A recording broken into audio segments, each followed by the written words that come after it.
I'm curious, as you look back at the previous like 3-4 companies that you've worked for, are there any like common themes that you see with regards to low-hanging fruit, best practices for maintenance and reliability that you think every single facility, regardless of what kind of facility you are, could utilize? Yeah, I would say, it all starts with a foundation of understanding what you have. When I say that, I'm talking about like validating your assets and really understanding, like to what level are we going to identify whether this is an asset or not. Making sure that that's all properly set up in your CMMS. And then from there, okay, now that I understand like what my inventory of assets are, like what are the most critical, because I want to make sure that when I eventually start to look at preventative maintenance, spare parts,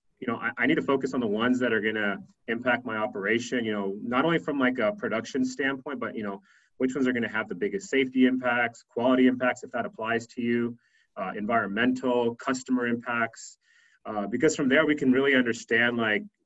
what's that overall like criticality ranking, and then start to like think about like preventative maintenance and not just do maintenance for the sake of doing maintenance. There's going to be times where it's okay to run things to failure, and there's going to be some times when it's not okay. So that's one of the things I always start with is when I join any organization is I'm looking at what that overall validation of the assets are, and then what are the most critical ones.